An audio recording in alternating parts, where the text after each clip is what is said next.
Today I'm going to show how I make deodorant from all natural ingredients. So the reason I do this is because number one, it's a lot cheaper than buying the all natural deodorant at the store, but also it allows me to control what ingredients go into the mixture. So the first ingredient we have here is baking soda, and then I also use witch hazel, which is a skin astringent. You can also use it to clean your face. I have aloe vera, which has no color and no other added ingredients. I also use a little bit of rubbing alcohol. I use the essential oils that I like the best, and these are lavender, eucalyptus, and peppermint, but you can use whatever essential oils you like the best. I also use tea tree oil, and then I have an empty spray bottle that I use to put everything into. First, I want to unscrew this, and I'm going to, as you can see, this is the last of my aloe. Usually this is full, but I'm just gonna put a bunch of aloe in the bottom. So I've filled the bottom part with aloe. Now I'm going to put some witch hazel in. I'm also going to add just a little bit of rubbing alcohol. And the rubbing alcohol kind of helps dry when you spray it on your skin.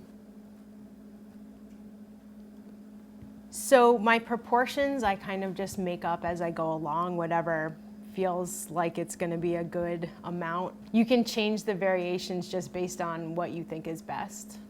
Now I'm going to put probably about 10 to 15 drops of tea tree oil in. So tea tree is a natural antiseptic, and I like the smell of it too. So what tea tree oil is doing in the deodorant is it's kind of killing bacteria, which is what causes, body odor, basically. So I love tea tree oil. When I run out of deodorant, sometimes I just use a couple drops of tea tree oil in a pinch. So next I'm gonna use lavender. So I'm gonna do maybe like 5 or 6 drops of lavender.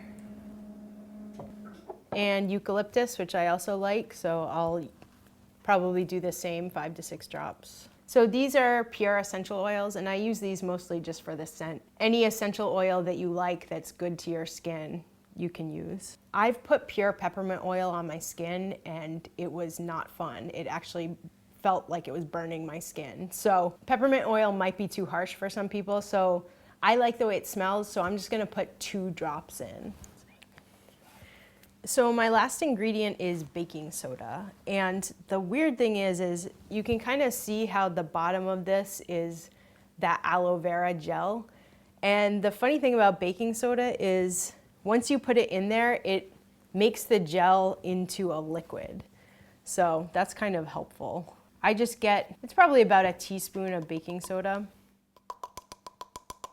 So I'm gonna put my top on, and I'm gonna shake it up. And if the gel doesn't break down enough, I'll put a little more baking soda in.